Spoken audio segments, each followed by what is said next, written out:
The West has often viewed Africa as a backward continent without the capacity to contribute or lead in meaningful change. However, since January 2024, South Africa has taken the mantle to change this narrative by taking Israel to the International Court of Justice for genocide in its war against Palestine.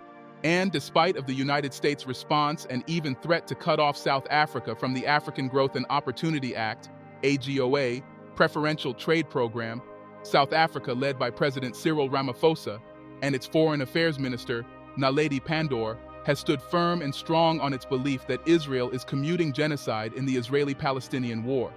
South Africa's action has been applauded and supported both at home and within the African continent. However, some believe that the ANC, led by President Ramaphosa, is using the ICJ case to escape pressure from home, where unemployment has increased drastically. There are persistent economic inequalities, corruption allegations, and frequent power cuts. It has also been touted that the ANC is using the ICJ case to sway voters to its side because its popularity has drastically dropped. So the question is, how is the Israeli-Palestinian war relevant to South Africa's upcoming election? And how will it affect South Africa's vote? Well, historically, foreign policy has never affected South Africa's election. However, it seems this time it certainly will. Since the apartheid era, the topic of Palestine has been a major point of division in South African politics, as the white government stood firmly with Israel while the anti-apartheid movement saw Palestinian resistance aligned with its own. Israel's continuing war in Gaza since October has forced political parties in SA to lay their cards on the table.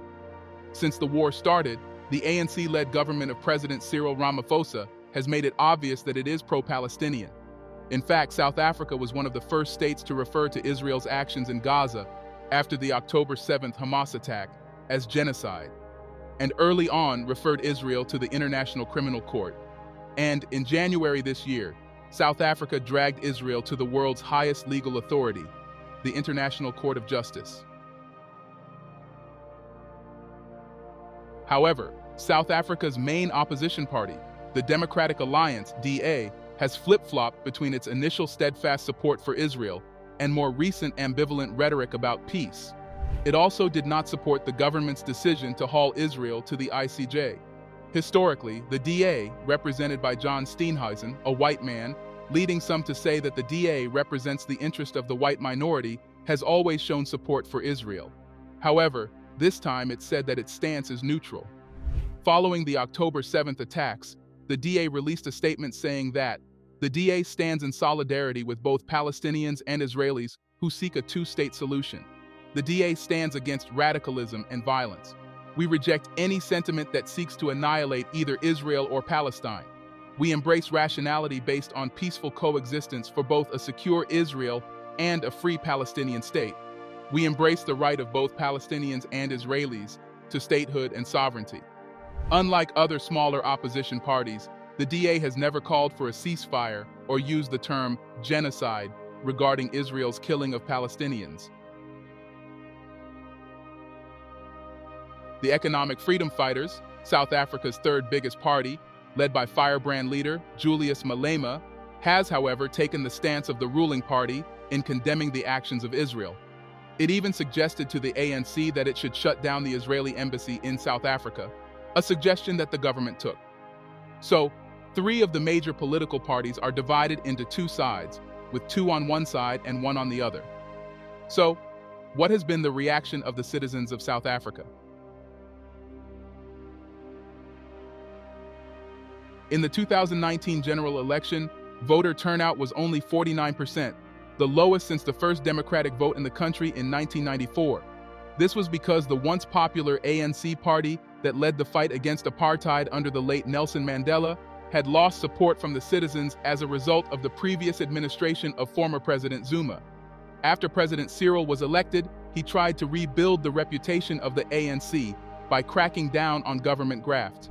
However, unemployment has risen to 32% during his presidency, the highest in the world, and he has also struggled to curb poverty. An electricity crisis has led to power outages across the country of 62 million due to failures at the state-run electricity supplier. All this badly damaged the economy and Ramaphosa's reputation as someone who could fix South Africa's problems, even if the blackouts were viewed as a result of mismanagement during the Zuma administration.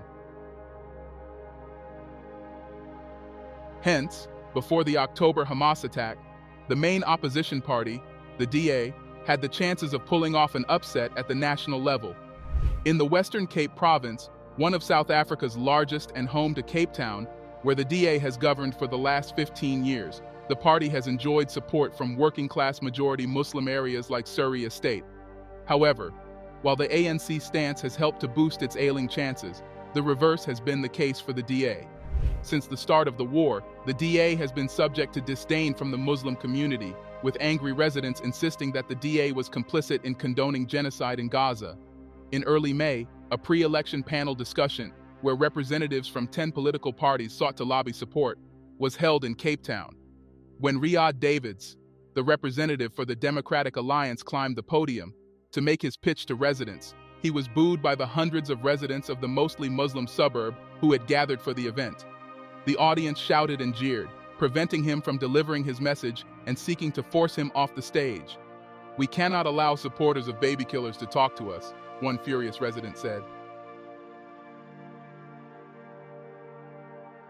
While the angry residents of Surrey Estate were venting their frustration at the DA representative, President Ramaphosa was met with applause as he spoke to another working-class majority Muslim suburb in Cape Town. During his address, the president maintained an unapologetic position for the ANC's support for the people of Palestine. "We will make an exception so that our brothers and sisters from Palestine can come here, not only as refugees but for a variety of reasons," he said to applause. The community's fervent support for Palestine was also on full display, with many in the crowd wearing Palestinian colors as they listened to the president speak. While some have cynically suggested that the ANC was further leveraging the issue this time around to help it gain support among certain groups of voters, the fact is the ANC has long compared Israel's policies against Palestinians to the brutal apartheid regime's actions against Black South Africans before democracy in 1994. So, even though it may benefit electorally from its support of Palestine, its position on the issue has been consistent. Imran Bukus, an academic and researcher at AGOA Socio-Economic Research Institute, agrees with this, saying that the ANC is not opportunistically trying to use the genocide in Palestine for votes, and to suggest otherwise is an irresponsible narrative. However, Herman Mashaba, an opposition leader with Action SA, disagrees, saying that ANC is hypocritical, and its attempts to focus on Gaza are just a distraction from the myriad problems facing South Africa. The ANC motive is not about the Palestinian people. It's about diverting attention from the issues facing South Africa, he said, noting that more than 80 people are killed every day in South Africa, which is one of the most violent countries in the world. Speaking on his party's position on Palestine, Mashaba said that while he called for a solution to the conflict, he believes South Africa should not focus its attention on international crises, while its own house was on fire. With all this, it is obvious that the outcome of the upcoming South African election, which will be held on May 29th, will be determined partly by the Israeli-Palestinian war and the different stances of the political parties involved. According to Naeem Jina, senior researcher at the Johannesburg-based think tank Mapungubwe Institute for Strategic Reflection, MISTRA, there certainly will be a shift of voters away from the DA as a result of its support for Israel and its refusal to speak about the genocide in Gaza. He predicts that while some will vote ANC because of their pro-Palestine actions, many others will choose other parties like the Muslim party Al-Jama'ah to protest against the DA without rewarding the ANC with their vote. It has been reported that the DA's initial stance has changed due to growing anger in its large and crucial Muslim and Black constituencies, especially in the Western Cape, about the war. However, the party's efforts are not yielding the desired outcome yet, and it might likely not yield anything, given that the election is just a few days away. Widad Ahmad, an avid DA supporter, revealed that she is 99% sure she will vote ANC, which she says has made her proud to be South African and stood up to a whole lot of bullies. Her decision, she says, is because the DA are racist and serve a murderous, genocidal, vile, warmongering Israeli government. Previously, I could not in good conscience cast a vote for ANC because they've looted the coffers and lined their pockets and are corrupt and immoral. Basically, all government institutions are a huge failure, she said.